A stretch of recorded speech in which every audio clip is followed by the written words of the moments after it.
Shortcut से जन्नत या जहन्नुम, सपना की आखिरी ट्रिप।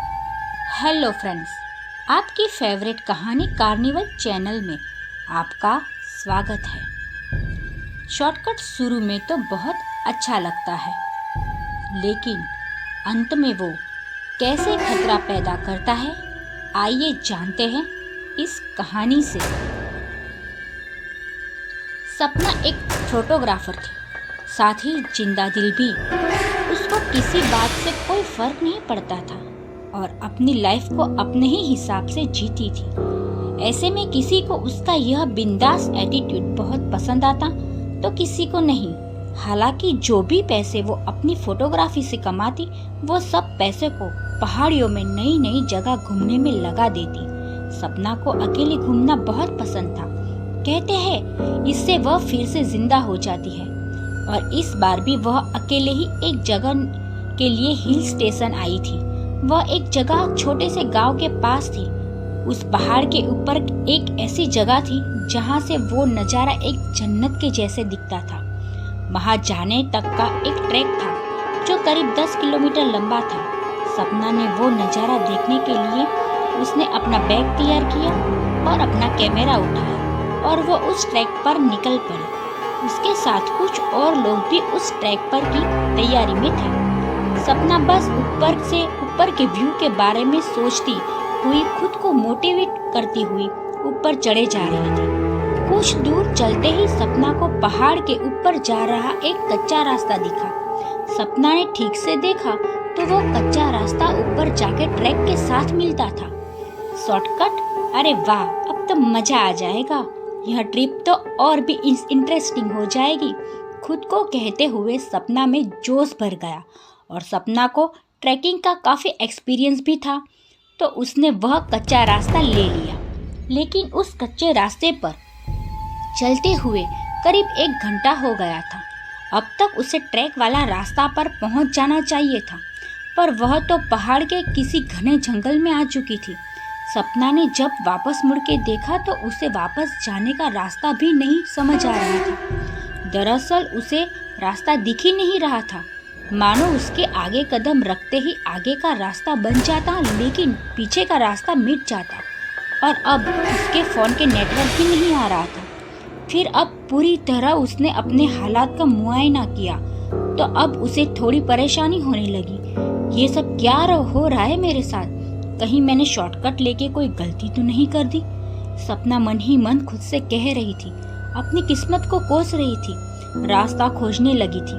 भूख के मारे उसकी जान निकल रही थी कि तभी उसके सामने कुछ ऐसा आया जिसे देखकर अपनी आंखों पर यकीन नहीं हुआ।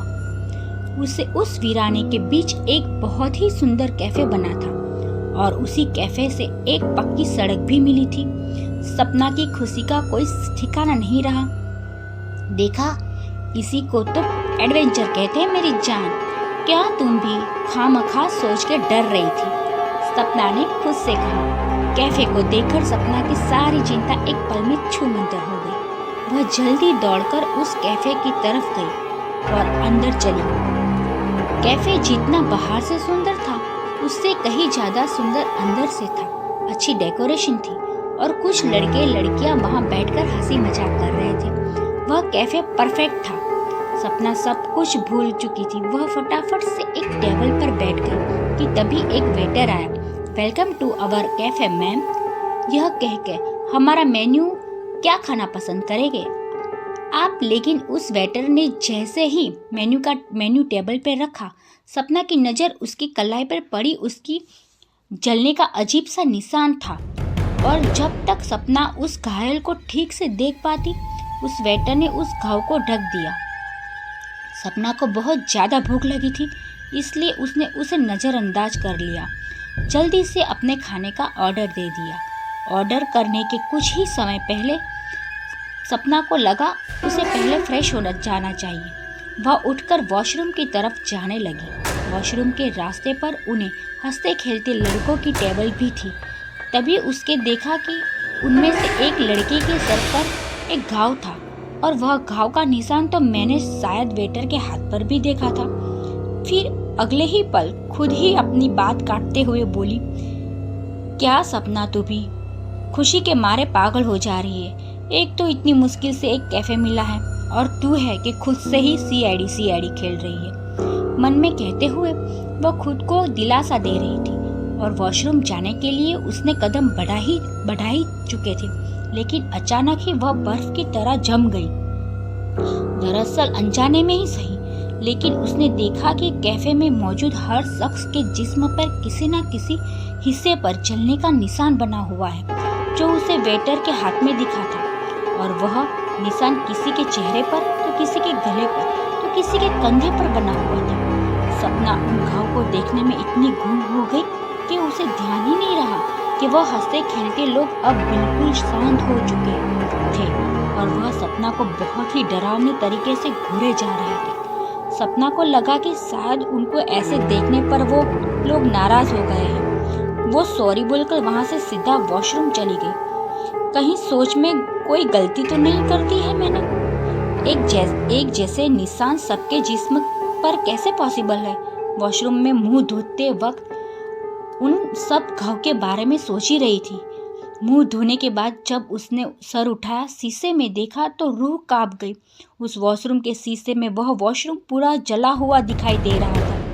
अचानक उसे बहुत जोर जोर से लोगों की चीखने की आवाजें आने लगी, लेकिन यह सब कुछ देर में शांत हो गया। और जब तक सपना कुछ समझ पाती, सब कुछ पहले जैसा हो चुका था। पर अब सपना को लगने लगा था कि इस जगह पर सचमुच कुछ गड़बड़ है। अब उसे इतनी भूख लगी थी कि उसने सोचा जल्दी से जल्दी अपना पेट भर के यहाँ से निकल जाएगी। सपना सर झुका के अपने टेबल पर पहुंची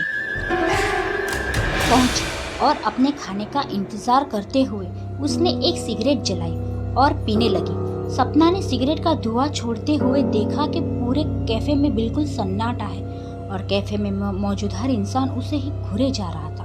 उनकी आंखों में इतना गुस्सा था कि सपना घबरा उठी। देखते ही देखते उन सबके चेहरे बदलने लगे। शरीर बिल्कुल काला पड़ गया। वो वेटर जो सपना से बहुत हंसकर बातें कर रहा था, अब सपना की तरफ गुस्से से तेजी से दौड़ा चला आ रहा था। इतना देखकर वो सहम गई कि उसके हाथ में कब सिगरेट गिर गई उसे पता ही नहीं चला। लेकिन अब बहुत देर हो चुकी थी, क्योंकि वह कैफे में भागने के लिए वापस मुड़ी थी कि उसने जो देखा वो शायद किसी नर्क से कम नहीं था।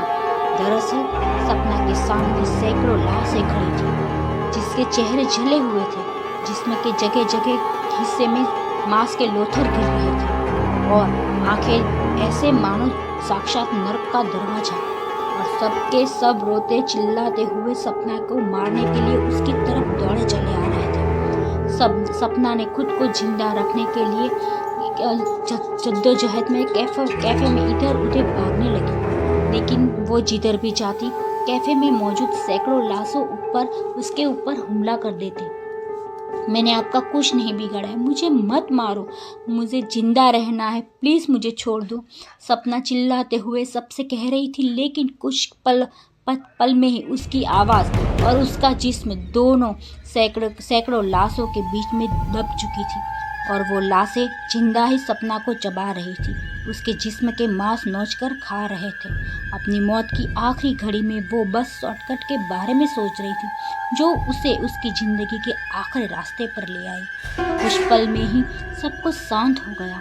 सपना के मरने के बाद उसके ऊपर की सैकड़ों लाशें राख बनकर एक के बाद एक गायब हो जा रही थी और जब लाशें राख बन गई तब नीचे सपना अपने ही खून में लथपथ पड़ी थी। और फिर अचानक ही सपना के मुंह से मांस का गुब्बारा निकला। वह जिंदा थी और उसके हाथ में सिगरेट की बिल्कुल आखिरी वाला हिस्सा जल रहा था, जिसे उसने अपनी जिंदगी के आखिरी सांस तक पकड़ा हुआ था। सपना को समझ में नहीं आ रहा था कि ये सब क्या हो रहा है। उसने होश संभाला और देखा पूरे कैफे जला हुआ था और उसके आसपास कोई नहीं था, बस जमीन पर ढेर सारी राख पड़ी हुई थी। किसी तरह वो उठकर अपने घाव को कपड़े से बांधकर निकलकर पीछे मुड़कर देखा तो वो खूबसूरत कैफे नहीं था, एक पुरानी जली हुई बिल्डिंग थी। सपना बिना कुछ सोचे बस रोड की तरफ भागती गई। रोड पर भागते हुए उसे एक गाड़ी दिखी। सपना की ऐसी हालत देखकर उस गाड़ी वाले आदमी ने अपनी गाड़ी में उसे बिठा लिया। सपना ने उसके साथ हुए हादसे को जैसे तैसे उस आदमी को बयां किया। सपना को लगा था कि वह आदमी उसे पागल समझेगा, पर उस आदमी ने कुछ ऐसा कहा जो सपना ने कभी सोचा नहीं था। बेटा, कई साल पहले एक कैफे हुआ करता था। एक बार एक कस्टमर उसी कैफे में बैठा हुआ अपनी सिगारेट पी रहा था। न्यू ईयर की रात थी और उस शख्स ने सिगारेट को बिना बुझाए ही अपनी टेबल के पास उसे फेंक दिया। उस आदमी की लापरवाही की वजह से एक पर्दे में आग लग गई और उससे पहले कोई कुछ कर पाता पूरे कैफे में आग लग चुकी थी। कुछ लोग नशे में थे तो कुछ अंदर फंस गए। बहुत ही कम लोग उस रात बच सके, जिसमें मैं एक हूँ। सपना ने ये सब सुनकर हक्की बक्की रह गई। अब उसे सब समझ में आ रहा था और उसे यकीन नहीं हो रहा था कि उसे कैफे में बैठे सभी लोग जिंदा नहीं मरे हुए थे। उस आदमी को बात सुनकर सपना सोच रही थी कि वह बाल बच गई, लेकिन एक बार फिर से एक ही पल में वो बर्फ की तरह जम गई, क्योंकि सपना ने अनजाने में ही सही उस आदमी के गर्दन पर जले हुए का निशान देख लिया था, जो ठीक वही था जैसे उसने कैफे के अंदर लोगों के जिस्म में देखा था। निशान देखकर सपना ने अपनी आंखें बंद कर ली और अगले ही दिन उस एरिया के अखबार में एक खबर आई थी कि एक लड़की की उसकी रोड पर एक्सीडेंट से मौत हो गई और उस लड़की का नाम था सपना। हमारे चैनल को अभी सब्सक्राइब करें ताकि आप अगले आने वाली थ्रिलिंग कहानियों को मिस ना करें। Thank you.